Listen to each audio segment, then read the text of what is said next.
Assalamualaikum warahmatullahi wabarakatuh. Nama saya Cantika Sabila Alarsa. Kami dari kelompok 3 akan menjelaskan mengenai sistem hukum Anglo-Saxon dan sistem hukum Eropa kontinental. Sebelum jauh memasuki penjelasan sistem Anglo-Saxon dan sistem hukum Eropa kontinental, saya terlebih dahulu akan menjelaskan mengenai hubungan hukum perdata dan kedua sistem hukum tersebut yang akan dielaborasi oleh kelompok kami. Hukum hadir sebagai peraturan berupa norma dan sanksi yang memiliki tujuan untuk mengatur tingkah laku manusia demi terwujudnya ketertiban, keadilan, dan kedamaian dalam kehidupan. Terdapat satu bidang hukum yang mengatur hak dan kewajiban yang dimiliki subjek hukum, yaitu individu, dan hubungan antara subjek hukum. Bidang tersebut adalah hukum perdata. Hukum perdata disebut pula hukum privat atau hukum sipil sebagai lawan dari hukum publik. Jika hukum publik mengatur hal-hal yang berkaitan dengan negara seperti kepentingan umum, yang contohnya politik dan pemilu, kegiatan pemerintahan sehari-hari, kejahatan, maka hukum perdata mengatur hubungan antara penduduk atau warga negara sehari-hari, seperti misalnya perkawinan, perceraian, kematian, perwarisan, harta benda, kegiatan usaha, dan tindakan-tindakan yang bersifat perdata lainnya. Terdapat beberapa sistem hukum yang berlaku di dunia, dan setiap sistem hukum tersebut juga mempengaruhi bidang hukum perdata. Di antara berbagai macam sistem hukum, terdapat dua sistem hukum yang dikenal besar, yaitu hukum Anglo-Saxon yang juga biasa disebut dengan Common Law System, dan sistem hukum Eropa kontinental atau sistem hukum Romawi yang juga biasa disebut dengan Civil Law System, yang akan lebih lanjut dijelaskan oleh teman-teman saya. Jadi di sini saya akan membahas tentang sejarah sistem hukum Anglo-Saxon. Hukum Anglo-Saxon adalah suatu sistem hukum yang berkembang di wilayah Britania Raya yang juga pada saat itu terjadi setelah runtuhnya Kekaisaran Romawi, yang diikuti dengan berkembangnya rasionalitas masyarakat Eropa pada saat itu. Hukum Anglo-Saxon adalah hukum yang pada awalnya berkembang di wilayah Anglikan dan Saksona, yang tatanan hukumnya lebih didasarkan kepada kebiasaan-kebiasaan masyarakatnya yang dipelihara secara turun-temurun, yang pada akhirnya dijadikan hukum yang berlaku di wilayah Britania Raya. Inggris pada masa kolonial memiliki wilayah jajahan yang sangat luas, terutama di wilayah Amerika dan Asia. Oleh karena itu, hukum Anglo-Saxon dibawa dan diberlakukan oleh Inggris di negara-negara jajahannya, yang saat ini tergabung dalam negara-negara persemakmuran atau Commonwealth. Hukum Anglo-Saxon adalah hukum yang dikembangkan di Inggris yang didasarkan atas hukum asli rakyat Inggris yang disebut Common Law. Kata Anglo-Saxon berasal dari nama bangsa, yaitu bangsa Angel dan Saxon, yang pernah menyerang sekaligus menjajah Inggris, yang pada akhirnya ditaklukkan oleh William. William mempertahankan hukum kebiasaan masyarakat pribumi dengan memasukkan juga unsur-unsur hukum yang berasal dari sistem hukum Eropa kontinental. Nama Anglo-Saxon sejak abad ke-8 lazim dipakai untuk menyebut penduduk Britania Raya, yakni bangsa Germania yang berasal dari suku-suku Anglia, Sax, dan Jute. Mungkin cukup sekian materi yang sempat saya bawakan, kemudian selanjutnya akan dilanjutkan oleh teman saya. Terima kasih. Nama saya Nadia Kiranti Anissa Amalia dengan NIM E0611911007. Jadi saya akan menjelaskan terkait dengan definisi dari sistem hukum Anglo-Saxon. Sistem hukum Anglo-Saxon atau dikenal dengan sebutan Common Law merupakan suatu sistem hukum yang berasal dari Inggris, lalu tersebar ke Amerika dan juga negara-negara bekas jajahan Inggris lainnya. Anglo-Saxon merupakan istilah kata yang berasal dari suku-suku Anglia, Sax, dan juga Jute. Sistem hukum ini didasarkan pada jurisprudensi, yaitu keputusan hakim yang terdahulu dapat menjadi dasar untuk keputusan hakim selanjutnya. Anglo-Saxon juga cenderung lebih ke sistem hukum yang mengutamakan hukum kebiasaan serta hukum yang berjalan dinamis dengan dinamika masyarakat. Pembentukan hukum sistem jurisprudensi melalui lembaga peradilan dianggap lebih baik jika hukum tersebut selalu sejalan dengan rasa keadilan dan manfaatnya dapat dirasakan langsung oleh masyarakat. Adapun sumber utama dari sistem hukum Anglo-Saxon yaitu keputusan dari hakim atau pengadilan, dikarenakan hakim tidak hanya berfungsi sebagai pihak yang bertugas dalam menetapkan keputusan, namun hakim juga berperan besar dalam membentuk tata kehidupan masyarakat. hakim berfungsi sebagai positif legislator, yaitu di mana hakim memformulasikan norma hukum case by case. Setelah itu keputusan hakim yang berisi prinsip atau norma hukum kemudian dijadikan sebagai norma umum yang tidak hanya mengikat para yang bersengketa, namun juga mengikat secara umum. Selain fungsi tersebut, hakim juga bertugas untuk menciptakan aturan yang berlaku secara umum. Dalam rangka menciptakan aturan, mereka diberikan kewenangan untuk melakukan pemaknaan ulang terhadap ketentuan aturan yang sudah ada. Sistem hukum ini mempercayai pemikiran yang dikenal dengan nama The Doctrine of Precedent, yang isinya menyatakan bahwa dalam memutuskan suatu perkara, seorang hakim harus mendasarkan keputusannya pada prinsip hukum yang telah diputuskan. Lalu adapun karakteristik dari sistem hukum Anglo-Saxon yaitu ada 3. Yang pertama, jurisprudensi sebagai sumber hukum utama. Dikarenakan setiap orang yang memiliki tugas untuk menyelesaikan perkara cenderung mencari alasan pembenar atau keputusannya dengan merujuk pada keputusan yang telah ada sebelumnya. Lalu diharapkan adanya keputusan yang seragam karena hukum harus memiliki kepastian daripada menunjukkan keadilan bagi setiap kasus konkret. Bagi sistem Anglo-Saxon, menempatkan undang-undang sebagai acuan utama merupakan perbuatan yang berbahaya. Dikarenakan hal tersebut, undang-undang bisa saja berbeda dengan kenyataan yang ada saat ini, dan juga sering berjalannya waktu, peraturan undang-undang tidak sesuai dengan keadaan yang ada sehingga memerlukan interpretasi dari pengadilan. Untuk kedua karakteristik lainnya akan dijelaskan oleh teman saya. Terima kasih. Assalamualaikum warahmatullahi wabarakatuh.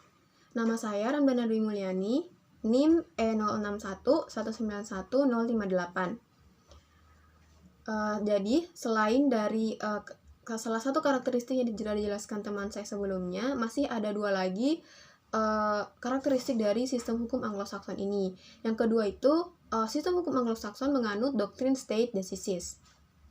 Apa itu doktrin stare decisis? Doktrin stare decisis itu secara substansial mengandung makna bahwa hakim terikat untuk mengikuti atau menerapkan keputusan pengadilan yang terdahulu, baik itu keputusan yang ia buat sendiri maupun dibuat oleh pendahulunya, untuk kasus yang serupa. Meskipun dalam sistem ini dikatakan bahwa doktrin ini ada dan berlaku, tidak menutup kemungkinan bahwa akan terjadi sebuah penyimpangan dalam pengadilan, atau bisa dibilang sebuah kesalahan, dengan melakukan pembedaan. Tetapi hal tersebut bisa terjadi asalkan pengadilan dapat memberikan bukti berupa fakta yang dihadapi berbeda dengan fakta sebelumnya yang diputuskan oleh pengadilan terdahulu. Kemudian masih ada lagi satu karakteristik dari hukum Anglo-Saxon. Yang ketiga itu adalah adanya adversary system dalam proses pengadilan. Dalam sistem ini, kedua pihak yang sedang bersengketa ditemani oleh pengacaranya, dan mereka menggunakan pengacaranya di depan para hakim. Para pihak masing-masing akan menyusun dan mengemukakan dalil-dalil serta bukti-bukti dengan sebanyak mungkin yang mereka bisa kumpulkan kepada pengadilan. Jadi, yang bersengketa merupakan lawan antar satu sama lainnya di depan pengacara mereka. Kemudian, di dalam perkembangannya, hukum Anglo-Saxon ini dibagi menjadi 2, yaitu hukum publik dan hukum privat. Nah, hukum publik ini dia mencakup peraturan-peraturan hukum yang mengatur kekuasaan serta wewenang negara dan hubungan-hubungannya dengan masyarakat dan negara itu sendiri. Kemudian, kalau hukum privat itu dia lebih ke peraturan-peraturan yang sering kita lihat. Seperti misalnya hukum tentang hak milik, hukum tentang orang, hukum tentang perjanjian, dan tentang perbuatan melawan hukum. Sistem hukum ini juga sudah pasti memiliki kelebihan dan kekurangan. Apa saja kelebihan dan kekurangan dari sistem hukum Anglo-Saxon? Adapun kelebihannya yaitu hukum ini kan tidak tertulis, jadi dia lebih memiliki sifat yang fleksibel dan sanggup menyesuaikan dengan perkembangan zaman dan masyarakat. Karena hukum-hukum yang diberlakukan adalah hukum yang tidak tertulis atau common law. Kemudian terkait dengan kelemahannya. Kelemahan dari sistem hukum ini adalah karena dia hukum yang tidak tertulis, makanya kepastian dari hukum ini kurang terjamin dengan baik. Karena dasar hukum untuk menyelesaikan perkara atau masalah dari hukum kebiasaan masyarakat ataupun hukum adat yang tidak tertulis. Ya, saya akan menjelaskan bagaimana implementasi Anglo-Saxon di Indonesia. Sistem Anglo-Saxon adalah suatu sistem hukum yang didasarkan pada jurisprudensi, yaitu keputusan-keputusan hakim yang terdahulu, kemudian menjadi dasar-dasar putusan hakim-hakim selanjutnya. Sistem hukum Anglo-Saxon sering juga disebut sebagai sistem common law dan sistem unwritten law, atau hukum yang tidak tertulis. Walaupun disebut sebagai unwritten law, tetapi tidak sepenuhnya benar, karena di dalam sistem hukum ini dikenal pula adanya sumber-sumber yang tertulis atau statutes. Awalnya sistem hukum yang diterapkan di Indonesia hanya hukum Eropa kontinental. Namun setelah berkembangan zaman, hukum yang berlaku di Indonesia mengalami perpaduan antara sistem hukum Eropa kontinental dan sistem hukum Anglo-Saxon. Sistem hukum Anglo-Saxon juga menjadi salah satu dasar hukum Mahkamah Konstitusi Indonesia. Lalu ada beberapa contoh sistem hukum Anglo-Saxon dalam penerapan sistem hukum di negara dunia, yakni yang pertama itu ada hukum tidak tertulis. Hukum tidak tertulis adalah hukum yang diterapkan di suatu wilayah yang tidak ditulis. Ya.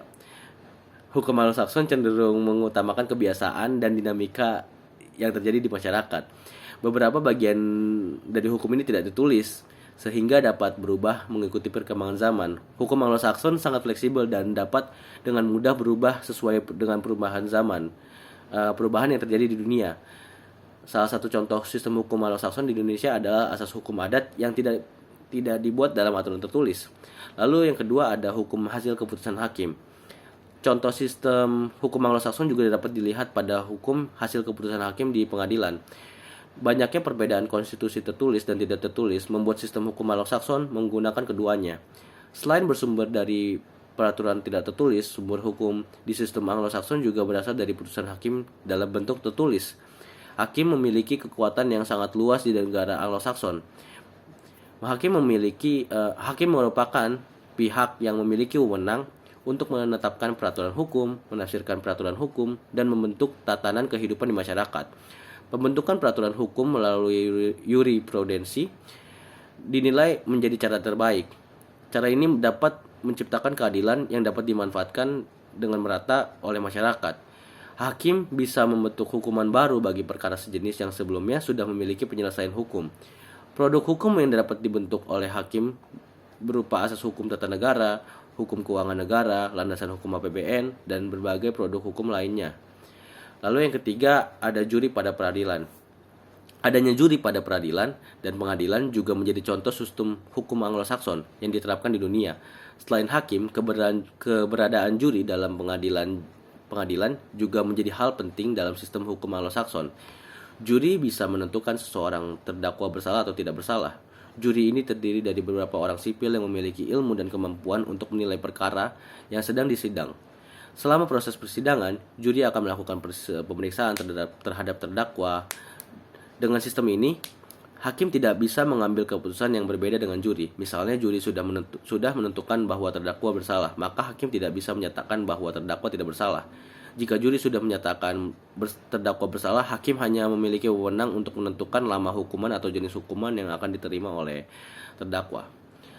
Dalam praktik dan perkembangannya, beberapa hakim di Indonesia membuat suatu hukum untuk mengisi kekosongan layaknya hakim di negara common law. Dengan demikian, peradilan di Indonesia tidak lagi sepenuhnya sejalan dengan sistem hukum civil law karena telah memiliki dan menerapkan beberapa karakteristik yang identik dengan sistem peradilan common law. Misalnya, putusan hakim yang memperbarui hukum, bahkan hukum pidana sekalipun yang menganut asas legalitas. Kondisi atau sistem ini terbentuk dari relasi terkini antara struktur hukum, aturan hukum, dan masyarakat. Ahli perbandingan hukum N.C. Orochu menyatakan tidak ada lagi negara yang murni menganut civil law atau common law. Perpaduan antara kedua sistem hukum tersebut tidak dapat dihindarkan untuk terjadi, atau bahkan dengan apa yang Rene David sampaikan dalam residual law atau hukum adat atau hukum agama. Dalam socialist law di Indonesia misalnya, hukum agama mempengaruhi penyusunan dalam UU nomor 1 tahun 1974 tentang perkawinan yang memperkenankan pria memiliki istri lebih dari satu. Ya, begitu deh. Baiklah, saya akan menjelaskan mengenai implementasi Anglo-Saxon di Indonesia. Indonesia adalah penganut pluralisme hukum, meliputi hukum adat, hukum Islam, civil law, dan common law yang semuanya hidup secara berdampingan. Keanekaragaman sistem hukum yang ada menjadikan pembangunan hukum di Indonesia sulit untuk diciptakannya suatu unifikasi hukum yang berlaku secara menyeluruh. Unifikasi ini hanya terbatas pada bidang-bidang hukum yang netral, seperti ekonomi, perdagangan, perburuhan, dan pidana. Setelah Indonesia merdeka dan mulai masuknya investasi asing, lambat laun pengaruh common law menginfiltrasi perkembangan hukum di Indonesia. Akibatnya, di Indonesia terdapatlah pluralisme hukum tadi, yang meliputi hukum adat, hukum Islam, civil law, dan common law yang hidup secara berdampingan, sehingga perkembangan hukum di Indonesia sangat dipengaruhi oleh keanekaragaman agama, adat, masyarakat, serta sistem hukum yang ada di Indonesia sendiri. Adapun peran hakim dalam menginterpretasikan undang-undang dan nilai atau hukum yang hidup di masyarakat Indonesia telah diakui dan tercatat pada zaman penjajahan Belanda. Upaya Belanda untuk unifikasi hukum tertulis di Indonesia selalu sepenuhnya tidak berhasil sepanjang sejarah, sehingga memberikan ruang kebebasan bagi para hakim untuk menentukan keputusan. Pada tahun 1642, Gubernur Jenderal VOC menetapkan Batavia Statute untuk mengatur pegawainya yang berisi larangan seperti pencurian kayu, perkelahian, dan pembunuhan. Akan tetapi dalam pelaksanaannya, VOC sendiri memberlakukan sistem hukum hibrid plural yang mengakui hukum lokal yang pada umumnya tidak tertulis berdasarkan wilayah etnis dan ras. VOC kemudian membentuk Instansi Resbankan atau pengadilan adat pada tahun 1747 untuk menerapkan hukum lokal yang tidak tertulis di seluruh wilayah utara Jawa atau Semarang. Di luar Jawa, VOC berkompromi dengan pimpinan adat untuk menggunakan hukum lokal setempat. Karakteristik serupa dengan common law mengamanatkan hakim memutuskan berdasarkan hukum masyarakat atau common kembali dipertahankan pada masa kepemimpinan Thomas Stamford Raffles. Pada tahun 1814, ketika Gubernur Jawa yakni Raffles menetapkan peraturan bahwa hakim harus memutus perkara dengan hukum yang berada di masyarakat dan tradisi di daerah tersebut. Pemerintahan Raffles bahkan menerapkan sistem juri yang mengakomodir kepentingan rakyat dan penyelesaian suatu perkara. Contoh lain dari salah satu implementasi Anglo-Saxon atau common law di Indonesia terjadi saat pengakuan terhadap putusan pengadilan untuk melengkapi hukum tertulis yang kemudian diakui oleh Presiden Soeharto. Pada pidato Presiden, yakni pada 16 Agustus 1989, di sidang paripurna DPR, Presiden Soeharto menyatakan pengembangan dan pembangunan hukum dapat dilakukan melalui jalur pendidikan dan tidak hanya melalui undang-undang. Soeharto juga menginstruksikan agar pembinaan hukum dapat dilakukan dengan baik oleh peradilan dengan mengumpulkan putusan-putusan penting sebagai suatu sumber pembentukan hukum itu sendiri. Metode dan praktik ini identik dengan pengumpulan putusan hakim yang membentuk hukum pada sistem peradilan common law. Oke, perkenalkan, nama saya Rasyik Arif Buamona, NIM E0611911050. Di sini saya akan menjelaskan mengenai sejarah sistem hukum Eropa kontinental.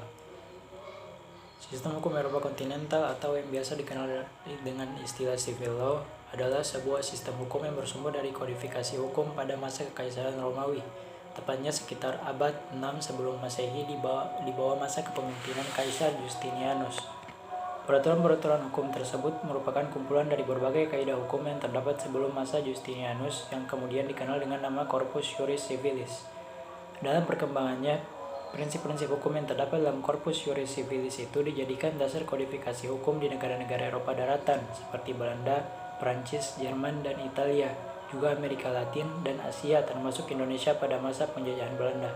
Oke, sekian dari saya, selanjutnya akan dilanjutkan oleh teman saya. Terima kasih. Hukum Eropa kontinental ini memiliki beberapa karakteristik di dalamnya. Yang pertama, adanya kodifikasi. Dengan adanya kodifikasi ini, maka hukum Eropa kontinental memperoleh kekuatan yang mengikat. karena hukum ini diwujudkan dalam peraturan-peraturan yang berbentuk undang-undang yang tersusun secara sistematik di dalam kodifikasi. Dengan adanya aturan ini, maka hakim tidak dapat membuat atau menciptakan hukumnya sendiri secara leluasa. Hakim hanya berfungsi untuk menetapkan dan menafsirkan peraturan-peraturan sesuai dengan batas-batas wewenangnya. Putusan seorang hakim juga hanya mengikat para pihak yang berperkara saja.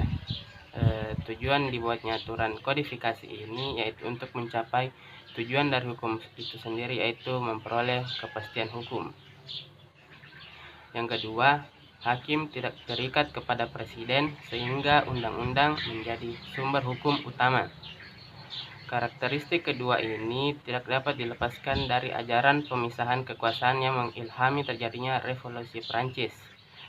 Menurut Paul Schouten, maksud sesungguhnya pengorganisasian organ-organ negara Belanda adalah adanya pemisahan antara kekuasaan pembuatan undang-undang, kekuasaan peradilan, dan sistem kasasi. Adalah tidak dimungkinkannya kekuasaan yang satu mencampuri urusan kekuasaan lainnya. Penganut sistem Eropa kontinental memberi keleluasaan yang besar bagi hakim untuk mengurus perkara tanpa perlu meneladani putusan-putusan hakim terdahulu. Hanya undang-undang yang dibuat oleh anggota parlemen yang menjadi pegangan oleh hakim. Yang ketiga, sistem peradilan yang bersifat inkuisitorial. Karakteristik ketiga pada hukum Eropa kontinental ini adalah apa yang oleh Lawrence Friedman sebut sebagai digunakannya sistem inkuisitorial dalam peradilan. Dalam sistem itu, hakim mempunyai peranan yang besar dalam mengarahkan dan memutuskan perkara. Hakim aktif dalam menemukan fakta dan cermat dalam menilai bukti.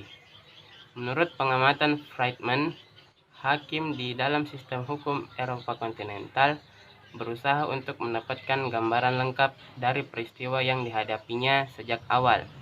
Sistem ini mengandalkan keprofesionalisme dan kejujuran oleh hakim. Ya, pembagian hukum Eropa kontinental. Dalam perkembangannya, sistem hukum ini mengenal pembagian hukum publik dan hukum privat. Hukum publik mencakup peraturan-peraturan hukum yang mengatur kekuasaan dan wewenang penguasa negara, serta hubungan-hubungan antar masyarakat dan negara. Sedangkan hukum privat mencakup tentang peraturan-peraturan hukum yang mengatur tentang hubungan antara individu-individu dalam memenuhi kebutuhan hidup demi hidupnya. Sumber hukum Eropa kontinental. Secara formal, hukum Eropa kontinental bersumber pada peraturan tertulis, yaitu undang-undang. Dalam rangka menemukan keadilan, para yuridis dan lembaga-lembaga yudisial maupun kuasi yudisial merujuk pada sumber-sumber tersebut. Dari sumber itu, yang menjadi rujukan pertama dalam tradisi hukum sipil law adalah peraturan perundang-undangan. Negara penganut sipil law menetapkan konstitusi pada urutan tertinggi dalam hierarki peraturan perundang-undangan. Semua negara penganut sipil law mempunyai konstitusi tertulis, oleh karena itu sistem hukum ini memiliki sifat yang sangat mengikat. Selain undang-undang, ada sumber hukum lain, yaitu jurisprudensi. Istilah jurisprudensi yang ditimbulkan oleh putusan pengadilan, terutama pada putusan-putusan pengadilan negara tinggi atau Mahkamah Agung. Putusan-putusan pengadilan tersebut tidak langsung menimbulkan hukum, tetapi hanya sebagai faktor dalam pembentukan hukum. Karena biasanya putusan-putusan pengadilan tertinggi diikuti oleh pengadilan yang lebih rendah. Jurisprudensi saat ini menjadi jalan keluar atau way out sebagai para pencari keadilan ketika dipandang undang-undang belum mengaturnya.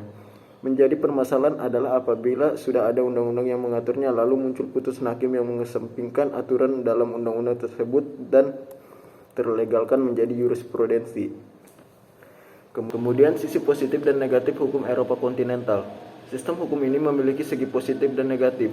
Segi positifnya adalah hampir semua aspek kehidupan masyarakat serta sengketa-sengketa yang telah terjadi telah tersedia undang-undang atau hukum tertulisnya, sehingga kasus-kasus yang timbul dapat diselesaikan dengan mudah. Di samping itu, dengan telah tersedianya berbagai jenis hukum tertulis akan lebih menjamin adanya kepastian hukum dalam proses penyelesaiannya. Sedang segi negatifnya adalah banyak kasus yang timbul akibat dari kemajuan zaman dan peradaban manusia, tidak tersedia undang-undangnya, sehingga kasus ini tidak dapat diselesaikan di pengadilan. Hukum tertulis pada suatu saat akan ketinggalan zaman karena sifat statisnya. Oleh karena itu, sistem hukum ini tidak menjadi dinamis dan penerapannya cenderung kaku karena tugas hakim hanya sekedar sebagai alat undang-undang. Hakim tak ubahnya sebagai abdi undang-undang yang tidak memiliki kewenangan melakukan penafsiran guna mendapatkan nilai keadilan yang sesungguhnya. Ya, penjelasan selanjutnya akan dilanjutkan oleh teman saya. Kesempatannya, selanjutnya saya akan menjelaskan mengenai implementasi sistem hukum Eropa kontinental di Indonesia. Sistem hukum Eropa kontinental berkembang di negara-negara Eropa daratan dan sering disebut dengan civil law. Nah, sistem civil law ini mempunyai 3 karakteristik. Yang pertama, yaitu adanya kodifikasi. Kemudian yang kedua, hakim tidak terikat kepada preseden sehingga undang-undang menjadi sumber hukum yang terutama. Dan sistem peradilan bersifat inkusitorial. Nah, dalam sistem Eropa kontinental, mengikatnya hukum dikarenakan hukumnya itu disusun dalam undang-undang yang terkodifikasi secara sistematis. Dengan demikian, sistem Eropa kontinental menekankan pentingnya hukum yang tertulis, yaitu peraturan perundang-undangan sebagai dasar utama sistem hukumnya. Sistem hukum Eropa kontinental menggunakan kitab undang-undang atau undang-undang sebagai sumber sistem hukum utamanya. Sekalipun bersumber pada hukum yang tertulis dalam undang-undang yang dibuat oleh lembaga legislatif, dalam beberapa negara penganut sistem hukum ini, putusan-putusan kadang juga dijadikan sebagai rujukan sumber hukum, meskipun hanya sebagai pelengkap dari apa yang telah ada dalam undang-undang. Nah, mengapa dikatakan Indonesia juga menganut sistem hukum ini? Hal tersebut dikarenakan sistem hukum ini tidak hanya menyebar di negara-negara Eropa daratan, tetapi juga menyebar ke Asia karena dibawa oleh penjajah. Seperti misalnya Belanda yang menjajah Indonesia, yang akhirnya membuat Indonesia juga memakai sistem hukum ini. Jika melihat karakteristik dari sistem hukum Eropa kontinental, maka dapat dilihat bentuk implementasinya di Indonesia adalah pemerintahan dengan bentuk konstitusi Undang-Undang Dasar 1945, UU atau Perpu, peraturan pemerintah, Perpres, dan Mahkamah Agung. Nah, hal tersebut memperlihatkan bahwa sumber hukum utamanya adalah undang-undang yang dibentuk oleh badan atau lembaga legislatif. Contoh implementasi lain di Indonesia dalam sistem hukum ini yaitu hakim pada negara yang menganut civil law seperti Indonesia ini identik hanya menjadi corong undang-undang. Maksudnya adalah hakim melaksanakan tugas yang telah disebutkan oleh undang-undang, tidak seperti pada negara common law, yaitu dapat membuat suatu hukum atau undang-undang. Hakimnya itu dapat membuat undang-undang, sedangkan di negara sistem hukum Eropa kontinental tidak. Nah, meskipun terdapat banyak ahli yang berpendapat bahwa Indonesia menganut sistem Eropa kontinental, di mana para ahli tersebut beralasan karena Indonesia pernah dijajah oleh Belanda, yang notabene Belanda adalah negara dengan sistem hukum Eropa kontinental, dan alasan sejarah tersebut memang tidak dapat dipungkiri karena sangat mempengaruhi sistem hukum Indonesia. Terdapat juga pendapat yang mengatakan bahwa bukan berarti Indonesia memakai sistem Eropa kontinental secara mutlak.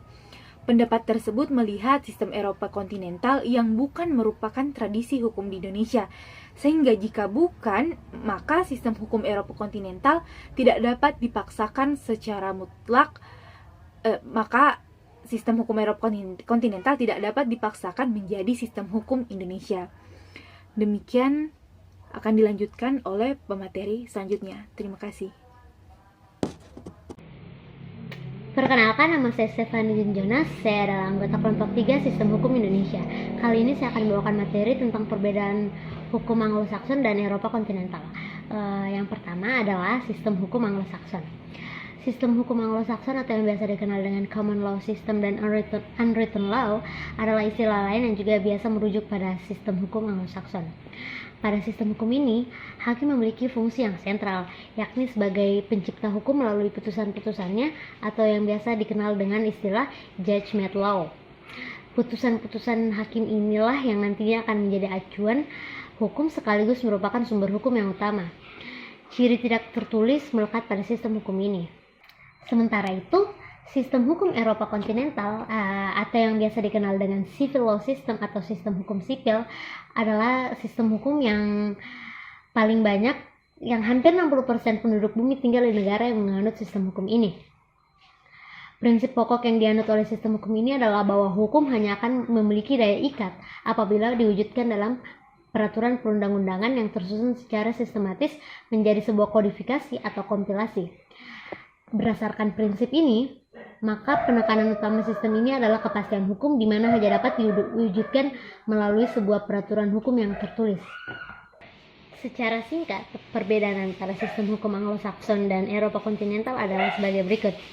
Sistem hukum Anglo-Saxon atau yang biasa dikenal dengan common law system memiliki ciri-ciri. Yang pertama, aturan hukum tidak dikodifikasi. Yang kedua, aturan hukum berdasar pada judgment law yang mengacu pada aturan jurisprudensi atau aturan yang melekat pada masyarakat. Yang ketiga, hanya memiliki Supreme Court. Yang keempat, hakim tidak melakukan interpretasi terhadap aturan-aturan yang dilahirkan oleh sumber hukum jurisprudensi. Yang kelima, terdapat small court di setiap tempat yang dihuni oleh masyarakat. Sedangkan sistem hukum Eropa kontinental atau yang biasa dikenal dengan civil law system memiliki ciri-ciri. Yang pertama, semua aturan hukum harus dikodifikasi dan dibukukan ke dalam sebuah undang-undang, baik itu aturan hukum yang tertulis maupun tidak tertulis. Yang kedua, hakim melakukan interpretasi terhadap setiap aturan-aturan dan norma yang telah dituangkan ke dalam undang-undang.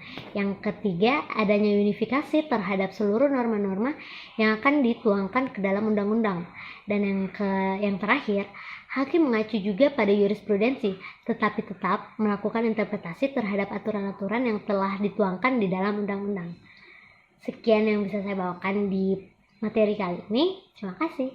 Ada beberapa kesimpulan yang dapat ditarik dari penjabaran materi hukum Eropa kontinental dan hukum Anglo-Saxon. Yang pertama adalah hukum Eropa kontinental merupakan hukum yang semula berasal dari kodifikasi hukum yang berlaku di Kekaisaran Romawi pada masa pemerintahan Kaisar Justianus abad ke-7 sebelum Masehi.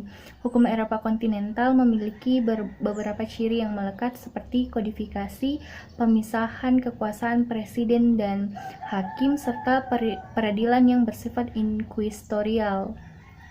Di sisi lain, hukum Anglo-Saxon adalah hukum yang berasal dari Inggris dan berkembang di Amerika. Hukum ini mengutamakan hukum kebiasaan serta hukum yang berjalan dinamis dan sejalan dengan dinamika masyarakat. Kedua yaitu implementasi hukum Eropa kontinental dan hukum Anglo-Saxon. Implementasi hukum Eropa kontinental di Indonesia dapat dilihat dari Undang-Undang Dasar 1945, ketetapan MPR, undang-undang atau Perpu, peraturan pemerintah, peraturan presiden, dan Mahkamah Agung. Hal tersebut memperlihatkan bahwa sumber utama yang dimiliki dari hukum Eropa kontinental merupakan undang-undang yang dibentuk oleh badan legislatif. Di sisi lain, implementasi hukum Anglo-Saxon yang ada di Indonesia adalah pengakuan terhadap putusan pengadilan untuk melengkapi hukum tertulis yang kemudian diakui oleh Presiden Soeharto. Yang ketiga adalah perbedaan utama hukum Eropa kontinental dan hukum Eropa, hukum Anglo-Saxon terletak pada sumber hukum yang dijadikan acuan. Hukum Eropa kontinental bersumber pada peraturan perundang-undangan yang menjadi acuan utama, sedangkan hukum Anglo-Saxon menempatkan hakim sebagai sumber hukum utamanya. Sekian kesimpulan yang dapat kami tarik